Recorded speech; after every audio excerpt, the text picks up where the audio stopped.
Di kota pesisir bernama Rivendell Point, tempat dermaga tua berdiri berjejer dan aroma air asin selalu terbawa angin malam, seorang detektif bernama Raphael Dirgantara kembali menerima panggilan yang membuatnya harus menunda istirahatnya. Seorang perempuan ditemukan tewas di sebuah penginapan murah dekat pelabuhan, kamar 204, tempat yang dikenal jarang dikunjungi wisatawan namun sering menjadi persinggahan singkat bagi orang-orang yang ingin tidak terlihat. Lokasi itu tampak biasa, tetapi sesuatu yang kecil, nyaris sepele, mengubah segalanya. Saat tim forensik memulai prosedur standar, Raphael melihat satu benda yang tersisa di meja kecil dekat jendela.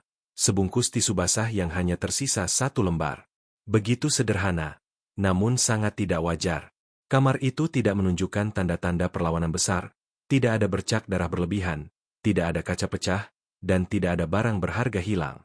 Namun, bungkus tisu itu terlihat sangat baru, seolah seseorang telah menggunakannya untuk menghapus sesuatu, bukan sekadar kotoran, tetapi jejak. Raphael memeriksa lantai, gagang pintu, dan permukaan meja. Ada kesan bahwa ruangan itu dibersihkan secara selektif. Tidak semuanya, hanya bagian tertentu. Dan seseorang yang melakukannya cukup percaya diri untuk mengira bahwa tindakan itu akan mengaburkan pemeriksaan. Tetapi mereka lupa satu hal. Meninggalkan satu lembar terakhir memberikan petunjuk bahwa mereka terburu-buru. Mereka tidak sempat membawa bungkus itu pergi. Di luar penginapan, hujan turun tipis-tipis, membuat lampu jalan berpendar samar. Raphael memperhatikan jejak sepatu yang memudar di lantai kayu luar kamar, mengarah ke tangga darurat. Jejak itu tidak sepenuhnya hilang meski pelaku berusaha menghapusinya. Hal-hal kecil seperti pola sol sepatu, arah lekukan cairan, dan urutan injakan memberi gambaran. Pelaku bergerak cepat, panik, dan kemungkinan kembali ke pelabuhan.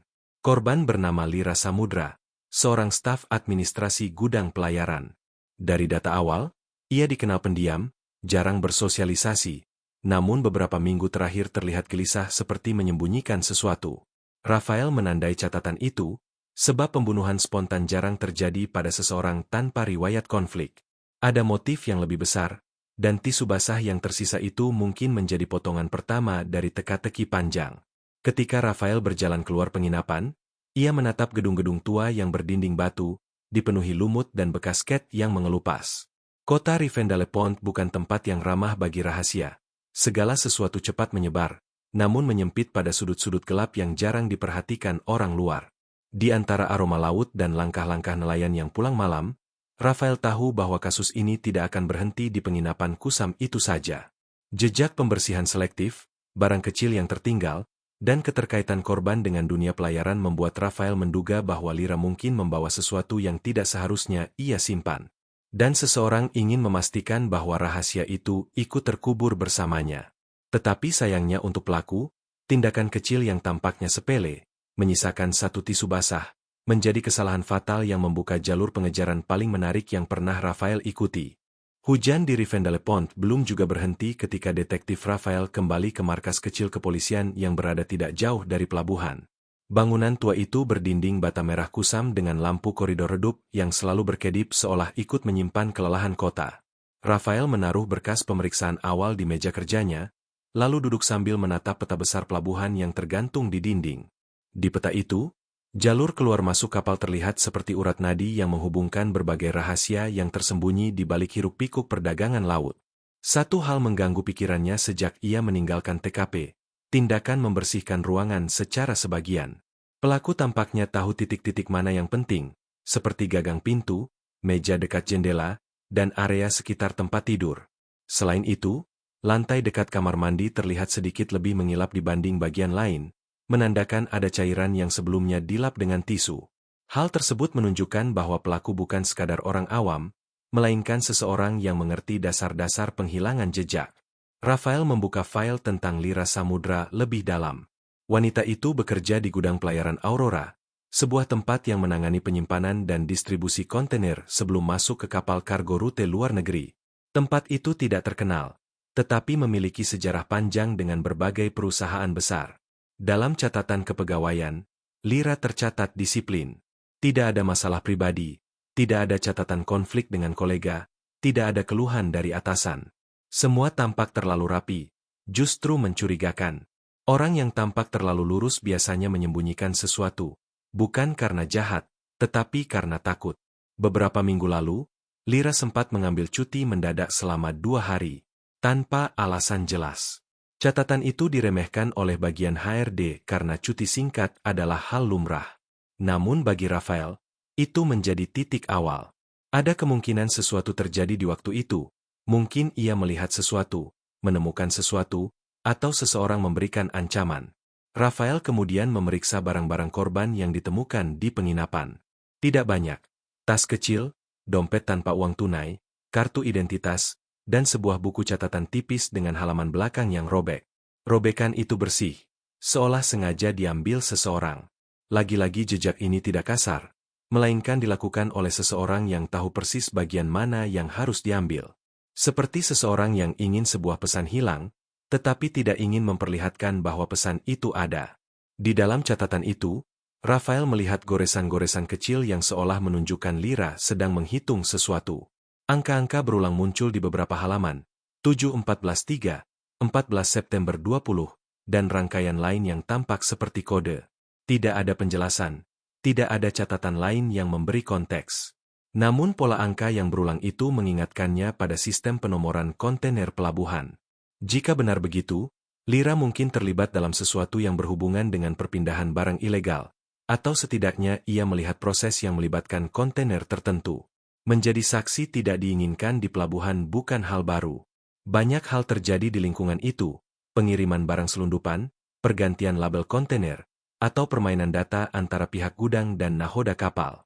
Rafael menandai angka-angka itu, lalu menghubungkannya pada peta gudang.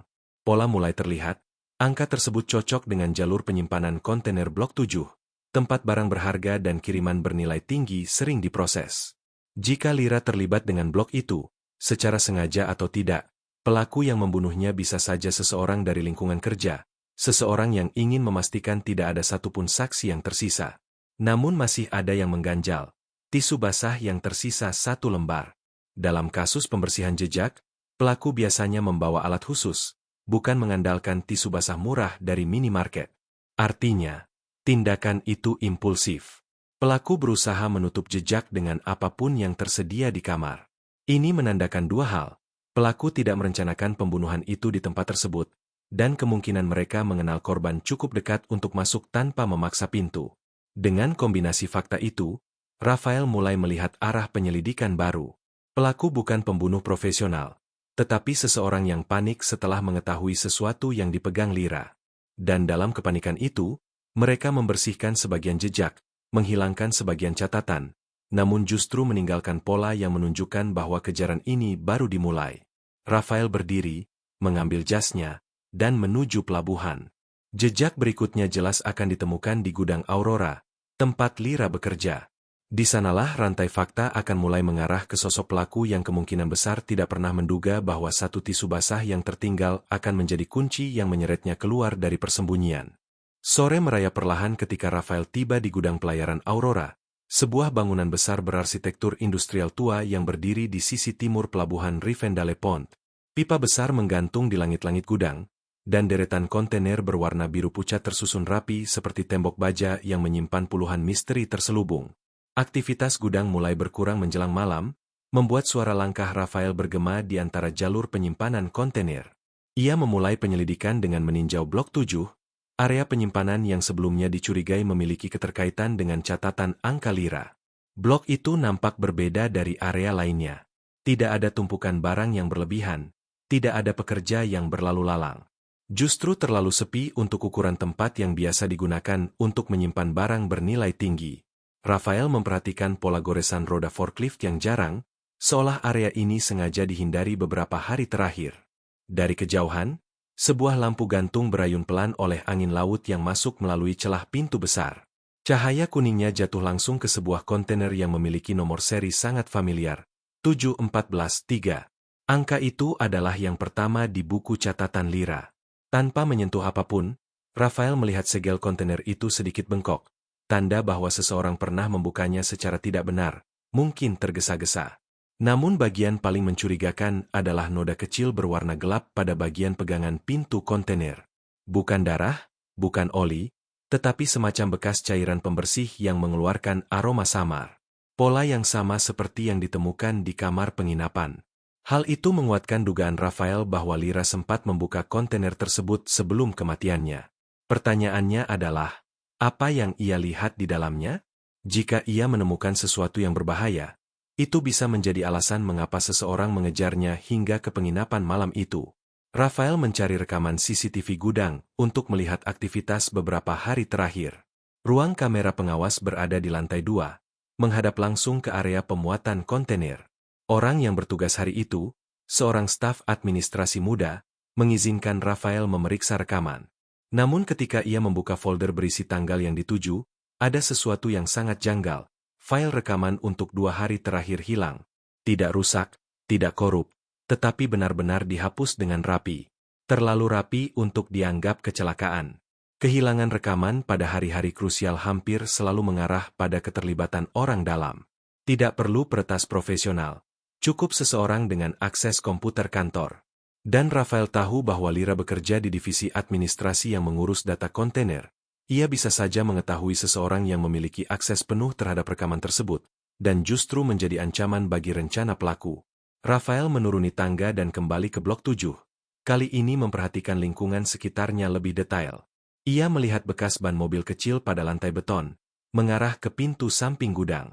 Pola ban itu menunjukkan bahwa kendaraan tersebut tidak melintas secara rutin, melainkan berhenti tepat di depan pintu hanya untuk memindahkan sesuatu. Pelaku tidak membawa barang besar. Pola-pola ban yang pendek dan langsung mengarah keluar menunjukkan bahwa barang yang dipindahkan bisa dijinjing atau disembunyikan di dalam tas. Sesuatu yang Lyra mungkin lihat dan membuatnya berencana melaporkan. Dekat pintu samping itu, Rafael menemukan serpihan kecil plastik bening. Ia mengambilnya dengan sarung tangan, memperhatikan logonya yang mirip dengan logo perusahaan tisu basah yang ditemukan di kamar penginapan. Tentu bukan bukti kuat untuk pengadilan, tetapi cukup untuk menghubungkan lokasi gudang dengan kejadian di penginapan. Itu menunjukkan bahwa pelaku mungkin menggunakan tisu yang sama saat berada di gudang, indikasi bahwa tindakan pembersihan jejak tidak hanya dilakukan di kamar, tetapi mungkin juga di tempat ini sebelumnya. Ketika Rafael melangkah keluar gudang, awan gelap mulai menutup langit senja. Pelabuhan tampak muram dengan kapal-kapal besar yang berderet sambil menunggu jadwal keberangkatan. Namun mata Rafael tertuju pada satu detail penting yang baru ia sadari sejak meninggalkan blok 7. Kontainer 7143 dipindahkan lebih awal dari jadwal seharusnya berdasarkan log administrasi gudang. Pergeseran jadwal itu dilakukan 3 hari lalu, tepat di hari Lyra mengambil cuti mendadak. Artinya, seluruh pola mulai mengerucut. Lyra melihat perpindahan mencurigakan. Ia mencatat nomor-nomor kontainer itu. Ia mencoba menyimpan bukti di buku catatan. Pelaku mengetahui hal itu, menghapus sebagian catatan, membersihkan jejak, dan mengejar Lyra hingga ke tempat ia bersembunyi. Namun ada sesuatu yang masih belum jelas. Mengapa pelaku begitu panik sampai harus mengejar korban sendiri? Itu hanya terjadi ketika pelaku menyimpan sesuatu yang sangat besar. Terlalu berisiko untuk dibiarkan bocor kepada siapapun. Jejak akan semakin dekat, pikir Rafael. Dan untuk itu, ia harus menyelidiki orang-orang yang bekerja paling dekat dengan blok 7. Orang yang mungkin terlihat paling biasa, tetapi justru menyimpan rahasia paling berat.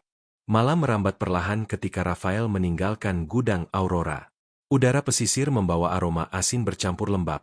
Sementara lampu-lampu pelabuhan memantulkan cahaya kuning redup ke atas permukaan air yang bergelombang pelan. Meski suasana tampak tenang, pikirannya bekerja cepat. Semua yang ia temukan di gudang tidak lagi berjalan acak.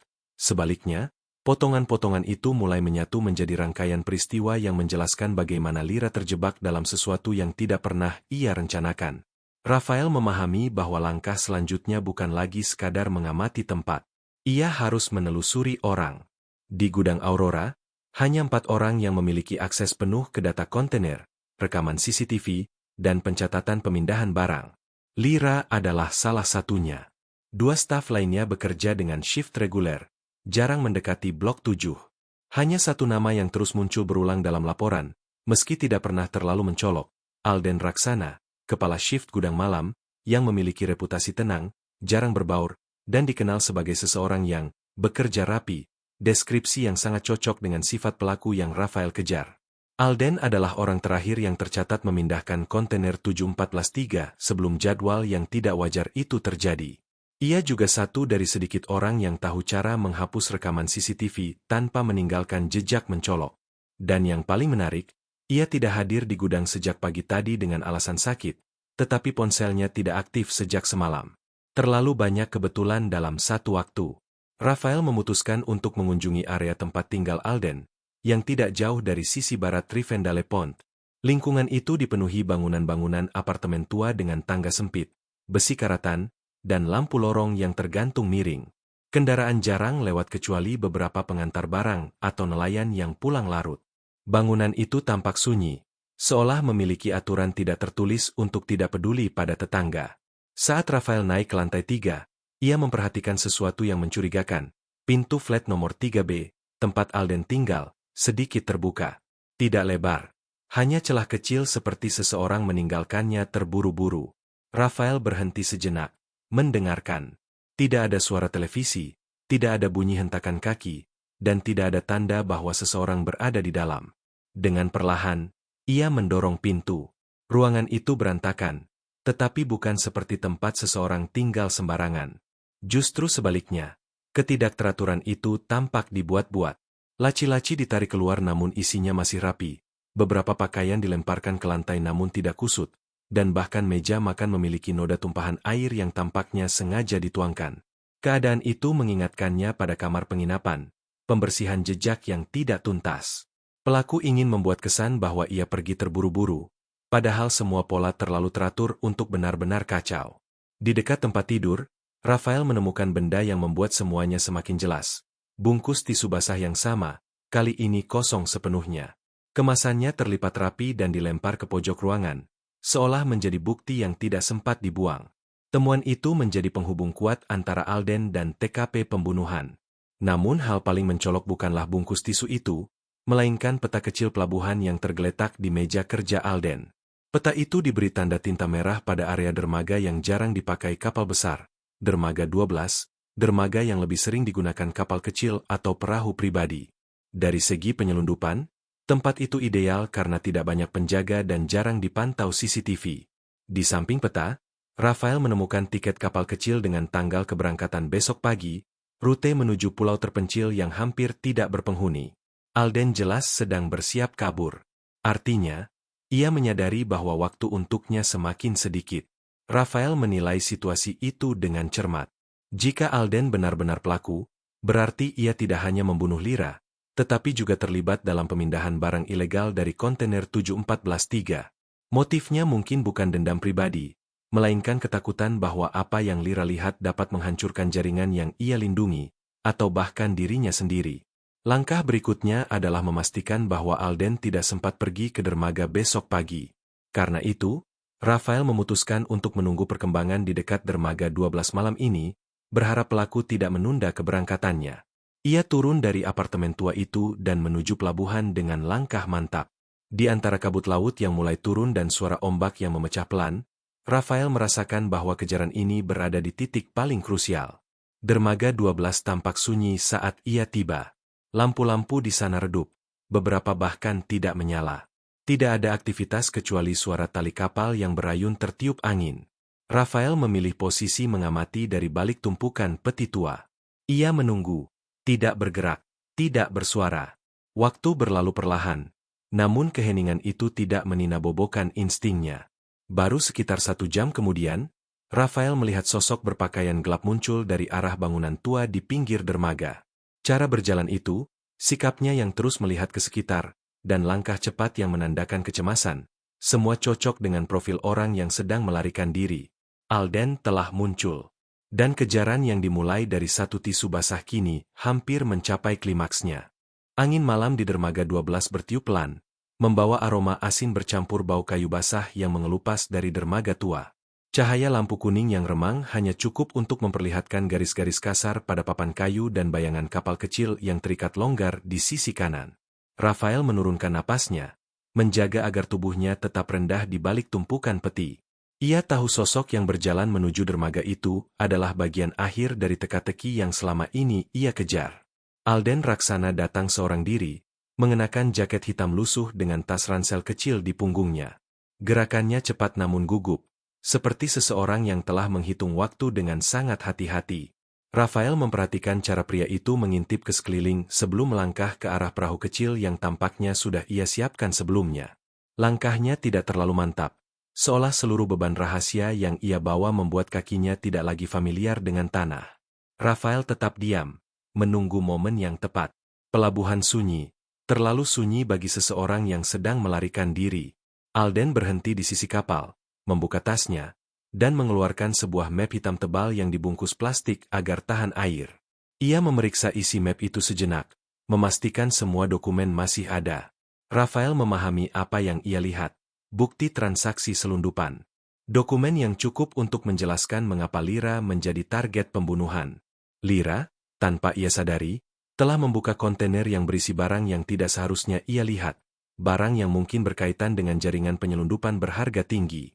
Ia mencatat nomor kontainer, mencoba menyimpan data, lalu melakukan hal paling berbahaya, berusaha melaporkan. Alden, yang selama ini memanfaatkan akses kerjanya di gudang untuk menyamarkan pemindahan barang haram, panik ketika mengetahui Lyra menyimpan catatan. Dari rasa takut itulah semuanya dimulai. Penghapusan rekaman CCTV, pembersihan jejak, pengejaran Lyra hingga ke penginapan, dan pada akhirnya tindakan pembunuhan. Namun, meski ia berusaha rapi, satu kesalahan kecil, meninggalkan satu tisu basah, menjadi jejak pertama yang menuntun Rafael ke tempat ini. Ketika Alden memeriksa kabin kapal, Rafael keluar dari tempat persembunyiannya. Ia bergerak cepat namun tetap tenang, mendekatkan jarak di antara mereka. Alden menyadari keberadaan Rafael terlambat. Pria itu terkejut, langkahnya mundur, dan map hitam hampir terjatuh ke laut. Dalam sekejap, ekspresinya berubah dari keterkejutan menjadi keputusasaan. Tidak ada dialog panjang, tidak ada teriakan. Hanya jeda hening antara pelaku dan detektif yang saling menakar jarak. Alden mencoba kabur dengan melompat ke kapal, tetapi Rafael lebih cepat. Ia meraih lengan penyelundup itu dan menariknya kembali ke dermaga. Alden tersandung dan jatuh, tasnya terlempar, isinya memantul di papan dermaga.